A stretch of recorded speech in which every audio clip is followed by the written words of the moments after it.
6h15, le kiosque d'Europe 1, Thomas Soto. Le kiosque d'Europe 1 et toutes ses plumes, Céline Kallmann pour les régions, Jean-Philippe Ballas pour la presse internationale, Axel de Tarlet pour l'écho et Varrock devant la télé. Bonjour à tous. Bonjour Thomas. La presse nationale pour commencer, Silence Radio, titre Libération. Silence Radio, ce titre qui résume assez bien les choses ce matin. MS 804, un crash, des hypothèses. 20 minutes, titre Le mystère du vol MS 804. Le Figaro, comme les Échos, anglent leur titre sur la crainte de l'acte terroriste. Plus prudent, La Croix, Égyptaire, le temps de l'enquête. Aujourd'hui en France, nous plonge dans la tristesse de ces familles décimées. Ainsi, Pierre Éloin et Quentin, père et fils au sourire inoubliable.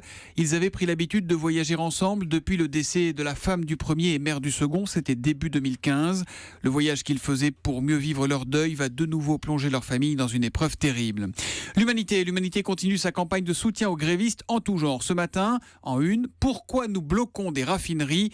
La parole aux grévistes. Direct Matin se met dans les pas de Manuel Valls. Gestion des crises, meeting, voyage officiel. Manuel Valls au pas de course, titre Le Gratuit.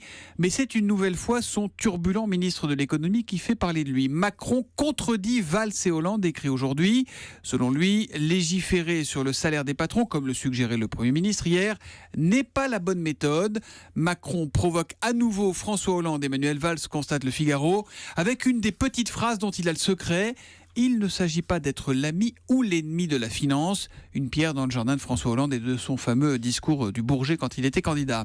Et puis il y a 20 minutes et une question. Qui pour remplacer Daniel Craig, celui qui est James Bond depuis 2006 ? Figurez-vous qu'il ne veut plus poursuivre l'aventure, même pour près de 89 millions d'euros, nous dit 20 minutes. Alors pour lui succéder, les bookmakers se déchaînent. Vous verriez qui, vous James Bond. Moi, pour Oui, 89 millions, j'y vais tout de suite. Moi je le fais à 50%. Si la production m'écoute, il n'y a pas de problème. Il faut toujours connaître ses limites, à 50% ça marche. Non ? Qui ? Aucune idée. Aucune idée ? Non. Ok. Bon, vous n'êtes pas fait faire carrière dans le cinéma. Jean Alors, Dujardin. Oui, il est cité par les bookmakers, Jean pas Dujardin. mal. Il y a aussi Ouais. Tom Hiddleston, vous le connaissez ? Non. Voilà, c'est la série Thor, la bande dessinée adoptée en série. Et puis il y a Damian Lewis, vous le connaissez ? Pas qui c'est. Pas vu de la semaine. Vous bossez dans la télé, Eva Rock, ou dans la presse Pas écrite ? dans le cinéma. Voilà, Homeland, ça vous dit quelque chose ? Homeland, la Oui, série ah oui, Homeland, oui, voilà. d'accord. Damian Lewis qui serait le premier James Bond roux. Moi j'en ai un autre à vous proposer. Hein. Ah, Bonjour oui, Thomas. c'était le sergent Brody. Cohn-Bendit, Daniel. C'était le sergent Brody dans la série, Exactement. dans la série Ça Homeland. y est, Axel de Tarlet a acheté une télé. Incroyable. Céline Kallmann, on devient sérieux dans la PQR. Beaucoup de questions également autour du crash ce matin. Oui, quasiment tous vos journaux régionaux, un titre sur la disparition de l'avion, comme l'Est républicain, mystérieux crash au départ de Paris. D'autres quotidiens, comme Presse Océan, ont choisi de revenir sur les conséquences de la mobilisation anti-loi travail. Carburant, un vrai risque de pénurie. De nombreuses stations sont en effet à sec. Enfin, Sud-Ouest se projette déjà en été. Bayonne pense aux fêtes payantes. Le maire de la ville, agite une vieille idée, un octroi pour la folle semaine. Cette année, elle débute le 27 juillet, mais ce dispositif ne pourra sans doute pas être opérationnel d'ici là. L'histoire du jour, Céline, c'est l'histoire qui est trop de la balle, comme l'écrit le Républicain Lorrain. Oui, c'est l'histoire d'Anne Raphaël, jeune Messine, reine des ramasseuses de balles. Elle participera à son 4e Roland-Garros d'affilée à compter de dimanche. La lycéenne, qui est en première S, reste modeste, même si elle est devenue la référence des cours. Donner les balles et les serviettes, ce n'est pas si évident, apprend-on dans l'article. Anne Raphaël explique: nous sommes notés, chaque matin on découvre le cours attribué, il y a un grand chef, un superviseur, 3 personnes nous évaluent. Elle explique que pour être une bonne ramasseuse de balles, il faut maîtriser la vitesse, avoir le sens de l'anticipation, la puissance de la concentration et l'envie. On doit être 2000, explique la jeune fille. Anne Raphaël qui dévoile quelques petits secrets de star. Et je sais que ça va vous intéresser, Thomas. Plusieurs champions ont des tics, dit-elle. Et on apprend par exemple que Roger Federer, à partir du 3e set, il ne veut plus qu'une balle roule derrière lui. Ah bon ? Il ne supporte pas non plus le moindre déplacement dans son dos. Et il supporte plus son dos, surtout en ce moment. C'est vrai, on passe les balles par le milieu, puis le côté le plus vite possible. Raphaël C'est un Nadal, lui... psychopathe, Pourquoi à Federer, partir du en fait, 3e hein. set Je sais pas, dès le il faudra début lui demander. Raphaël Nadal, lui, a besoin de 2 serviettes, et il réclame aussi 2 balles à gauche et une balle à droite. Et surtout, Enfin, il a des tics incroyables. Il se touche les oreilles, le nez, le slip. Oui, ça, Il est c'est vrai, incroyable, Nadal, avant chaque service. Et enfin, chez nos Bleus, on apprend que Richard Gasquet lui exige toujours qu'on lui donne des serviettes en boule. Il dit que c'est plus pratique. Bon, allez savoir pourquoi. Ça va être marrant, ça. Le jour où une incroyable. ramasseuse de balles fera un bouquin pour raconter tout ça, je pense qu'il y aura des petites anecdotes croustillantes. C'est donc à lire dans le bien public ? Non, pas du tout. C'est-à-dire Non, dans le l'Est Républicain républicain. Lorrain. Républicain Lorrain. Elle vient de Metz, la jeune fille. La presse internationale, Jean-Philippe Ballas, ce matin, on va au Canada avec vous, avec le coup de sang de Justin Trudeau. Oui, le tout jeune Premier ministre ministre qui a visiblement perdu ses nerfs à la Chambre des communes, c'est le Parlement canadien. La séquence a été filmée, multidiffusée dans les médias. Elle résume assez bien une semaine de tension politique. Je vous décris la scène rapidement. Justin Trudeau, il s'impatiente, il attend un vote, tandis que l'opposition discute au pied des gradins de l'Assemblée. Alors, le Premier ministre se lève d'un bond, il fend la foule d'un pas décidé. Il est plutôt carré, Justin Trudeau, un peu look Superman. Il saisit par le bras un chef de l'opposition pour qu'il regagne son siège. Dans la mini-bousculade, il accroche légèrement une députée qui manifeste sa douleur. La scène sera parfois disséquée dans les médias avec une loupe façon un peu action de match de football pour bien mesurer la gravité de la faute. Alors, carton jaune ou pas ? Un carton jaune quand même. Il y a émoi au Parlement et il y a une vraie gestion de crise pour Justin Trudeau qui s'empresse de présenter ses excuses publiquement, sans ambiguïté. Il en remet une couche d'ailleurs sur les réseaux sociaux, sur son compte Twitter. Mais ses opposants aujourd'hui n'en restent pas là. Un geste inacceptable de la part d'un Premier ministre. Il aurait dû dire « j'ai perdu mon calme, j'ai perdu le contrôle ». Certains le comparent même à ces maris violents qui répètent qu'ils ne l'ont pas fait exprès. Voilà, ça rigole pas.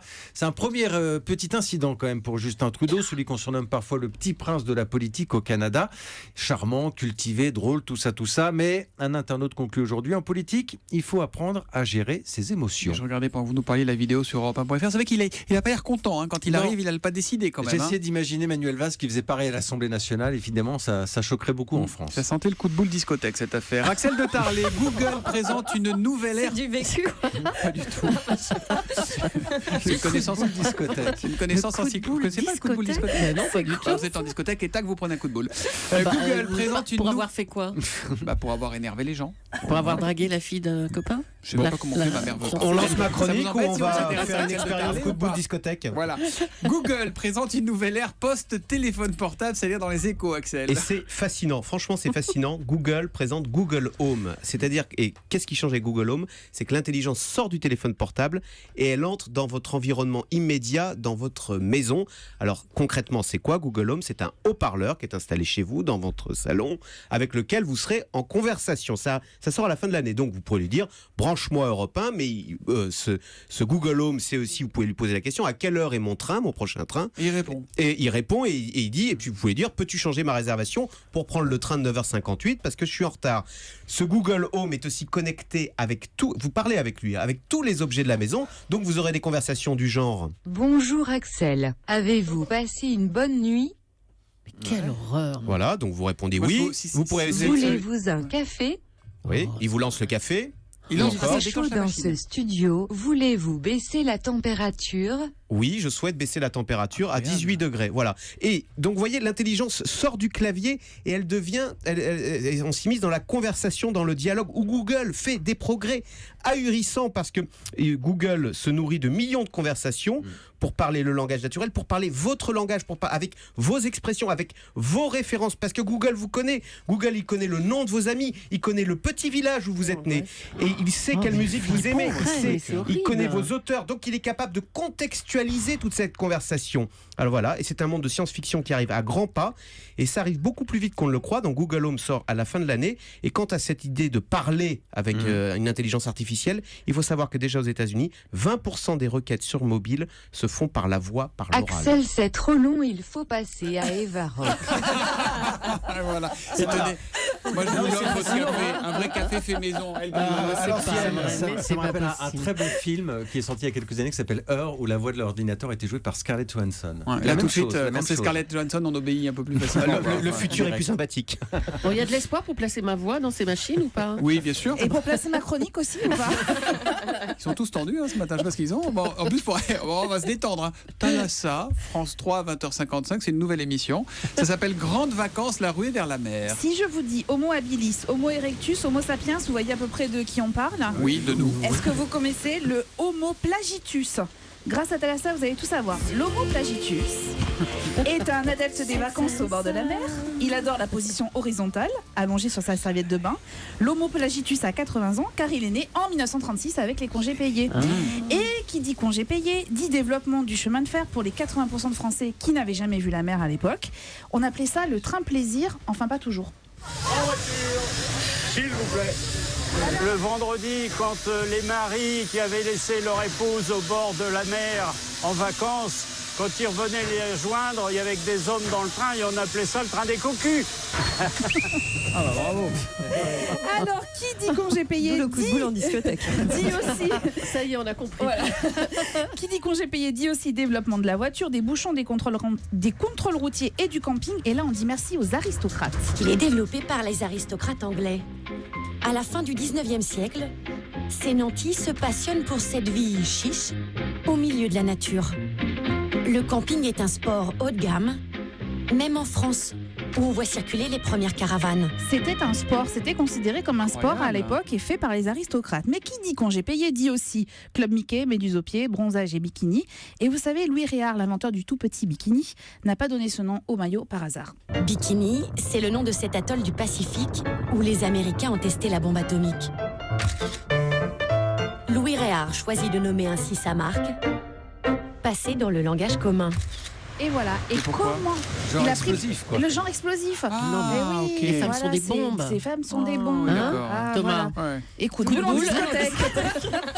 Coup de boule en discothèque. Et alors sincèrement, voilà comment un documentaire qui a priori est réalisé sur des sujets vus et revus réussit quand même à capter l'attention. Vous avez vu le ton qui est utilisé, c'est des anecdotes qui sont racontées Ça a l'air avec sympa, beaucoup d'humour. ouais. C'est hyper sympa, les archives sont savoureuses. Il y a des témoignages d'anciens, c'est-à-dire de gens qui ont vraiment vécu la période des congés payés.